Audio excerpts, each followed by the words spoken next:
Ese chanerío que llamamos chilenidad. Yo creo que... eh, yo creo que a nadie le incomoda el chanerío, ¿no? Por ejemplo, si alguien le dice a otro, si uno le dice a otra persona, si uno le dice al otro, hey, va a haber un show de reggaetón, old school, lo que sea, reggaetón, hagamos un brainstorming, creo que lo que se les viene a la mente, reggaetón, el mayor chanerío de la historia, ¿o no? Seguro, chanerío old school. Yo creo que si alguien hace una fiesta, chanerío, reggaetón chanerío. Sí. No va a parar de llegar gente. Chanerío old school, reggaetón. Fiesta de reggaetón chanerío. Chanerío Fest.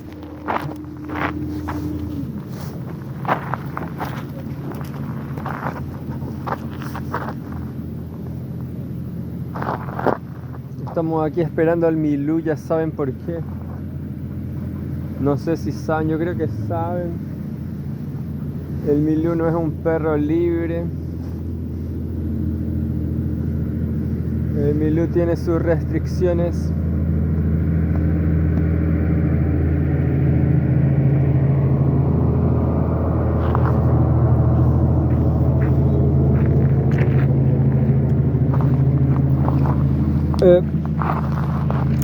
Sus restricciones de circulación.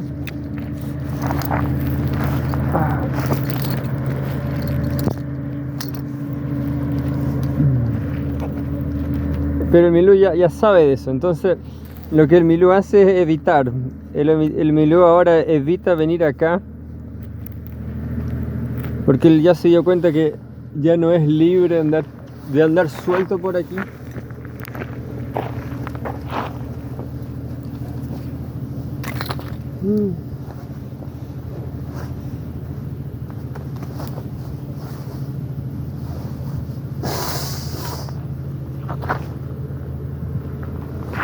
Por dos razones, ¿no? Porque el Milú ladra a la gente. El Milú ladra a gente que no tiene cabeza. Y porque el Tommy también lo quiere matar aquí.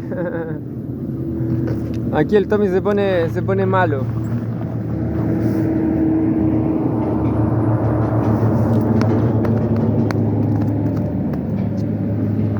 El Tommy se comió unos sándwiches que yo tenía.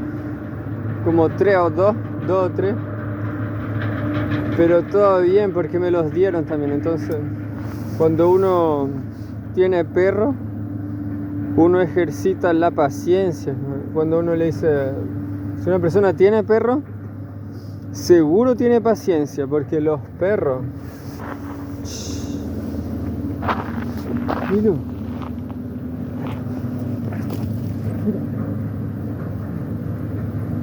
Mira.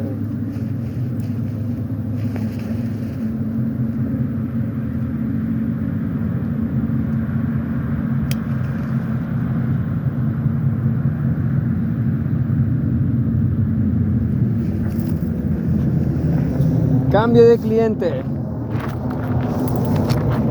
Ahora sí. Yo estaba viendo un video de los Cane Corso. De un video en TikTok. Mostrando cómo el Cane Corso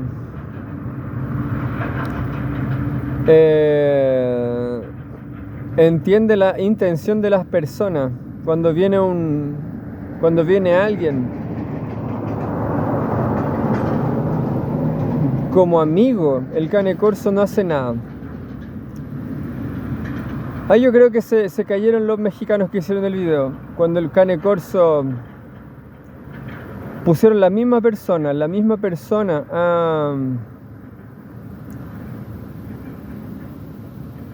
la pusieron a atacar a al videomaker. Entonces, esa persona a la que atacó, en mi opinión, se quemó para siempre con el cane corso, ¿no? Una vez, listo. Así son los perros, son limitados, ¿no? No entienden son binarios, digamos. Una persona puede ser o buena o mala. Puede ser o amigo o enemigo. Yo no sé, yo creo que están equivocados los perros. Yo creo que una persona puede... Las personas en general no tienen ese tipo de obsesión con la bondad o con la maldad. Yo creo que lo que hay que entender en las personas, lo que hay que entender es su signo astrológico. No sé, no se sabe. Bueno, yo estaba escuchando un podcast, un análisis de algún programa donde Daniel Matamala fue. A mí me parece súper todo mal. A mí me parece todo mal. En mi opinión, el neocomunismo, ahí le dijeron neocomunismo, lo pueden encontrar como Jara comunismo. La cuestión es que es una cuestión nueva. Janet Jara, en lo poco que la he escuchado, es una persona que realmente es difícil entender que ella siquiera maneja los conceptos como el Partido Comunista en general, ¿no? El Daniel Jadue de vez en cuando hablaba sobre la ortodoxia marxista, a veces, muy de vez en cuando. Lo que yo puedo decir es que está el comunismo del Partido Comunista de Chile y de los comunistas en general habría que, si tuvieran que hacer una prueba, una disertación sobre marxismo a cualquier persona del Partido Comunista de Chile, habría que pedirle que ampliara el argumento, ¿no? Por ejemplo, lo que los comunistas chilenos siempre dicen, los del Partido Comunista siempre dicen, son cosas como que son cosas del mundo de la vida privada, como diría Renato Russo, del pequeño universo. Ellos dicen: yo soy solidario porque yo soy comunista. ¿Se fijan? Puede ser la solidaridad y el comunista. La solidaridad del comunista. En un país donde, en una época, ¿no? Después de que, de la posmodernidad, o quizás sea un análisis clásica yo creo que un aforismo como ese, un axioma como ese de el comunista es solidario, eso viene de la antigüedad. Es un malentendido platónico. La cuestión de la esencia, ¿no? Pasa casi desapercibido en términos gramaticales. Ser o no ser ocupa poco espacio, pero es fundamental ser solidario, ser comunista. Entonces es como si los comunistas fueran hippies buena onda. También, antes de explicar por qué todo esto está equivocado, también podemos decir que lo que yo puedo decir de las poquísimas personas de Conchalí que yo conozco a la distancia, yo diría que es lo que llaman populismo. Es un barrio popular, no sé si es un barrio o un municipio. Conchalí, ni siquiera lo sé. Yo ni siquiera sé si Conchalí es una ciudad o un barrio. La cuestión es que, bueno, yo conozco bien una persona de Conchalí, César Antonio, un humorista, periodista, eh, farsante, modelo y actriz. Eso es solo una broma también. Farsante, modelo y actriz. Como lo decía en un programa en Brasil, Rock Gold. Programa de humor, ¿no? Decía, por ejemplo, aquí está Milú, este el perro. Farsante, modelo y actriz. Es divertido porque farsante. Farsante tiene un significado vernacular negativo, ¿no? De que la persona es falsa, de que la persona es fraudulenta. Pero antes de eso, farsante está relacionado con la farsa, con la fiesta. Es como si la persona fuera una persona que le gusta divertirse, una persona farsesca. En fin, bueno, César era es una persona famosa relacionada, no sé si sigue siendo famoso, de cierta forma una persona, de cierta forma una persona del mundo LGBTQI+, etcétera, de Conchalí, una persona relacionada a las culturas, a los espectáculos. Yo lo acompañaba en un podcast, en un programa de los viernes, que no sé si, yo creo que ya no existe. Se llamaba Ciudad Cola y lo acompañaba porque yo estaba viviendo en Brasil y para aclimatarme, ¿no? Para enterarme de noticias. Yo me puse a ver qué pasó con los DJs de Vía X. Encontré a José Miguel, ¿cómo era? Villota, José Miguel Villota. Un criollo, ¿ah? Un leonino, yo después supe que era gay. Y ahí descubrí un montón de cosas. Y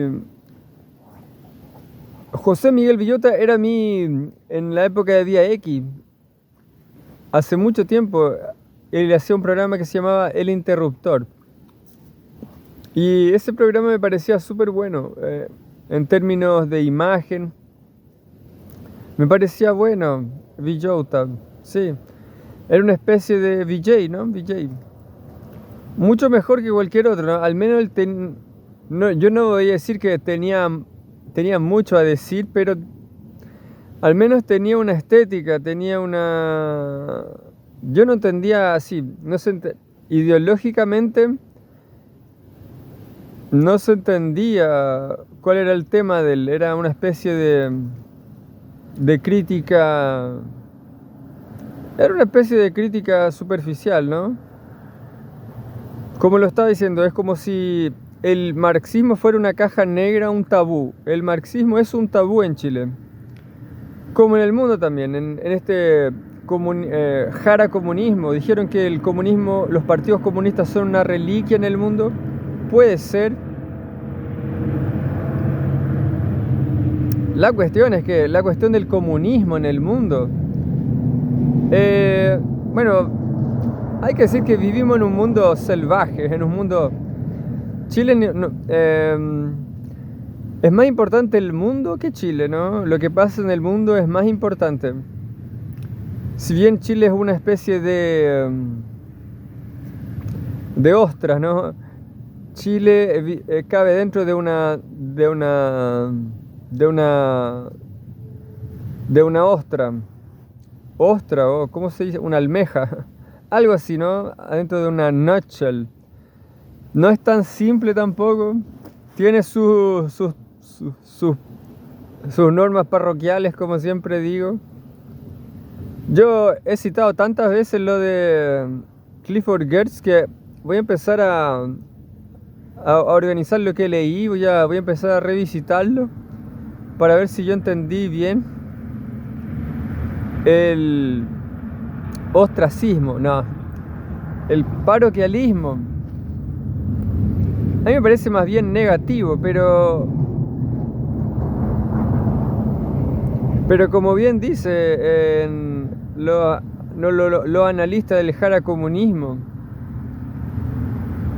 no sobró mucho en el mundo, no sobró comunismo, pero quizás Chile sea un buen observador del mundo, porque es un país curioso, ¿no? Es un país que tiene recursos naturales, pero al mismo tiempo ya no los tiene. La minería es una especie de monopolio en el mundo entero. Ahora no me acuerdo cómo se llaman. Hay una especie de pirquineros, ¿cierto? Pirquineros, eso. Una palabra que yo descubrí en el proceso constituyente. Si hay o no hay pirquinero, debe ser un mal negocio, ¿no? Hay videos en YouTube, en Facebook, de gente recogiendo oro en ríos. Ahí los muestran hablando, explicando cómo se encuentra oro con una batea, dónde se acumula carbón del río, pirquinero. Los pirquineros son mineros de muy baja escala. Mal negocio, yo creo que es un mal negocio. No tengo una batea, no sé dónde hay un río, pero lo que todo el mundo sabe es que la minería en Chile está privada, ¿no? Allende supuestamente la nacionalizó, pero el estado actual de las cosas es que después de la dictadura de Pinochet, después de 50 años de neoliberalismo, lo que se sabe es que la minería en Chile es completamente privada y está en manos de los extranjeros. Y el pueblo está pasando hambre. Pasando hambre crónicamente. Son generaciones de hambrientos, generaciones de gente bajita. No sé qué puedo decir. No sé cuán más bajos podrían ser los chilenos. Y los japoneses también, y los asiáticos en general. Creo que los japoneses son más altos que los chilenos. Hay que ver ahí. Es una cuestión de la pobreza de la tierra, ¿no? De la pobreza de la geografía. Que determina un montón de cosas. La geografía es lo más importante. Entonces, un país como Chile, determinado por una geografía precaria. Porque déjenme decirle, cuando uno pasa del Río de la Plata hacia arriba, hay mucha más vegetación, mucho más. La vegetación es una plaga, una plaga. Aquí también en Chile de cierta forma es una plaga, pero es una plaga que se soluciona al año siguiente. Crece vegetación y después se quema. Es una cuestión de países como Chile, Australia, países templados, ¿no? Donde crece vegetación en el invierno y después se transforma en masa de combustión. Entonces, la geografía determina todo. La cuestión es que políticamente también no hay, en Chile ya no hay espacio para nada. No hay espacio para ser pirquinero. Y no hay, no sé, si trataran de renacionalizar el cobre. La cuestión del cobre, de la minería en Chile es tan complicada que ya nadie se atreve a hablar sobre el asunto, ¿no? Chile en el papel supuestamente tiene condiciones de sacarle recursos a la minería e invertirlo en otras cosas estratégicas. Pero cuando cualquier chileno piensa en el asunto, todos saben que es muy jodido, porque lo que la gente prefiere es que el mercado esté estable. O sea, Chile es completamente rehén, completamente controlado por el mercado. Eso todo el mundo lo sabe. Que Chile es un país muy susceptible al mercado. Entonces lo que el negocio de la élite en Chile es mantener las cosas artificialmente estables. Lo que quizás sea buen negocio, porque no sé, las fluctuaciones de la inflación relacionadas con la guerra, qué sé yo, etcétera. O entonces cuando hay un conflicto, simplemente es suerte, ¿no? Suerte de país, con recursos naturales. Cuando viene un conflicto, el precio de las commodities sube también. Entonces Chile se mantiene bien porque tienen commodities. Lo mismo se aplica a países como Brasil también.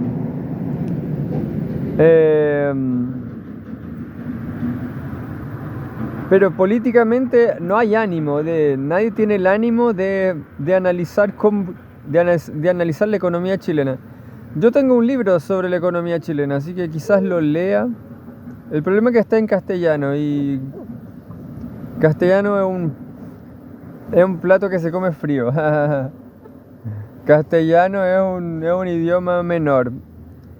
A pesar de que la gente aprende castellano fuera de Chile, ¿no? Entonces vale la pena quizás leer ese libro. El problema es que leyendo un libro en castellano voy a estar dejando de leer un libro en inglés, ¿entienden? Ese es el problema. Pero el libro está ahí, un libro sobre la economía chilena. No sabría decir si es bueno. Hay libros en la biblioteca del metro, hay más libros. Se me ocurrió aquí una especie de argumento para cortometraje o película de alguien que ya no tiene pase escolar como yo el próximo año. Alguien sin pase escolar, sin pase metro, pero que sigue saltándose la ruleta, y entre tantas veces que salta la ruleta va a la biblioteca y agarra algún libro, algún libro de la biblioteca del metro.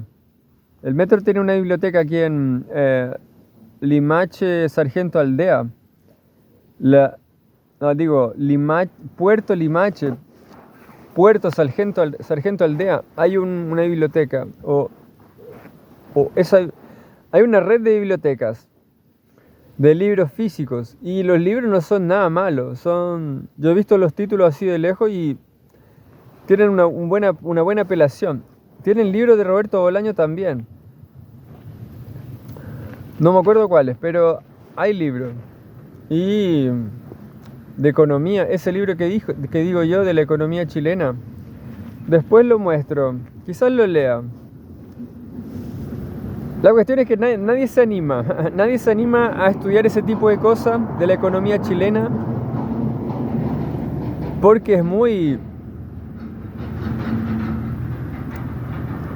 un tema muy agrio, ¿no? Es un tema muy árido, es un tema infeliz. Todo el mundo es infeliz con relación a la economía chilena. ¿Por qué? Porque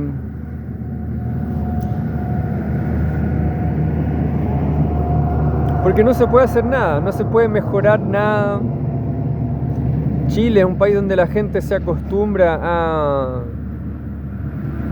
a una vida muy básica, a una vida muy simple. Yo no me refiero solo al lumpen, me refiero a todo el mundo. Por ejemplo, ¿Cómo es la vida de una persona de clase media en Chile? Una persona joven, digamos. La persona va al gimnasio y se acabó.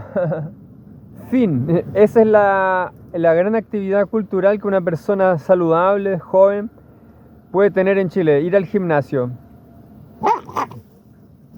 Y no sé, y consumir algún producto de la Netflix, algún producto cultural. Esa fue la Mimi. Pero es siempre un consumo bajo, es siempre un consumo del universo particular, ¿no? No hay grandes eventos, es una especie de... Bueno, Chile es pobre en general, los ricos, solo los ricos quizá, los ricos se van a otro país con más actividad, ¿no? Porque en Chile no hay mucho que hacer, porque todos son pobres, creo. Y no se puede cambiar, eso no se puede cambiar. Es el país más desigual de América Latina, el país más desigual, lo que conlleva con que hay un clasismo muy marcado.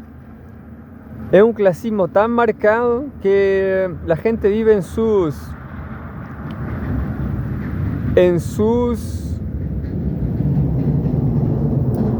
esferas, ¿no? En sus burbujas.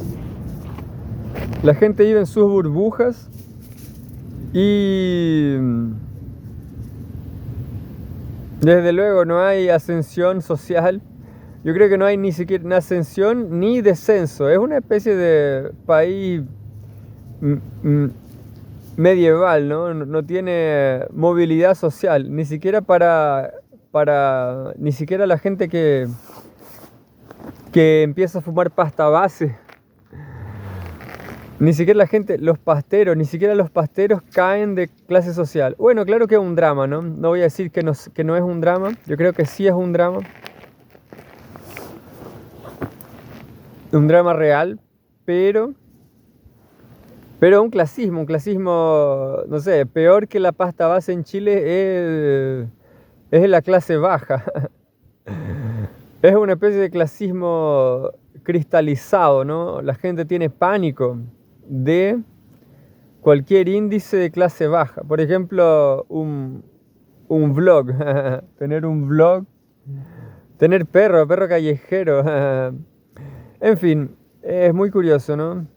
Un país muy clasista. Entonces, nadie tiene ánimo, nadie se anima a tratar de entender una cuestión bastante simple que es la economía chilena. Es un país un país bastante curioso, bastante curioso en términos geográficos.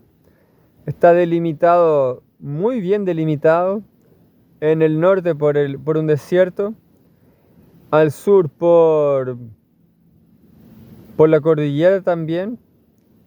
Hay que decir que los pasos de la cordillera están en el norte y en el sur, los llamados pasos no habilitados. O sea, también es un país que nunca va a tener dinero para construir murallas, ¿no? Murallas artificiales. La cuestión es que sin la cordillera Chile no existiría, porque Chile sería apenas una extensión de la potencia regional. Históricamente nunca valió la pena venir hasta Chile considerando la cordillera de los Andes, ¿no? La historia de América Latina, en la historia de América Latina, nunca valió la pena venir a Chile. Lo que se sabe es que Chile es una isla parroquial, donde la gente es parroquial. Esta chilenidad es una isla germánica, ¿no? Como diría el podcast del Jaracomunismo. Vinieron algunos alemanes y hicieron su granjería. Y eso. sea, no hay una república. Chile no es una república. Chile es una isla germánica. O eso es lo que la gente cree que sería lo mejor. De cualquier forma, es una isla, un archipiélago, como diría Pablo Neruda. Es inevitable darse cuenta de eso, que Chile tiene unas barreras geográficas intransponibles. De repente hay gente que cruza el desierto, viene a Chile, se porta bien, aparece la PDI y lo expulsa. Infelizmente eso es lo que pasó a un amigo que yo tenía, no sé si está vivo. A mí me parece que hubiera sido un buen actor, era un venezolano, no me acuerdo cómo se llama, creo que Carlos Alberto o algo así. Una pena, el único venezolano que me cayó bien. Y se fue. Desapareció. Creo que la PDI voy a decir una cosa, yo creo que la PDI usa mis videos para arruinarme mi vida, para paquearme. Yo soy una especie de soplón pasivo, ¿no? No en el plano sexual, soy un soplón, no sé, en términos de espionaje, soy un soplón pasivo, porque lo que me llama la atención, la sociedad lo reprueba, lo rechaza. Por ejemplo, si veo algo fuera de lugar en la calle, basura, carros de súper, yo filmo carros de súper, por ejemplo, en la calle, yo los filmo porque yo necesito un carro de súper con rueditas de bici para llevarme a estos perros a Brasil. Una campaña titánica. Yo creo que los carros de esta carrera de Red Bull son mejores de lo que va a ser mi carrito, pero algo así lo que necesito un carrito Red Bull de las carreras locas. Yo creo que lo voy a hacer con carrito para irme de esta isla parroquial, ¿no? Entonces, la geografía determina que Chile siempre va a ser una isla. Quizás abran una carretera, como decían, una carretera bioceánica. Ahí quizás deje de ser una isla. De cierta forma, yo creo que sí. Yo creo que abriendo una carretera en línea recta, en el norte creo, Chile va a dejar de ser una isla. Pero parece que eso va a ser en Perú. Y bueno, alguien que nunca salió de Chile, mira el mundo como en la Edad Media. La gente, los chilenos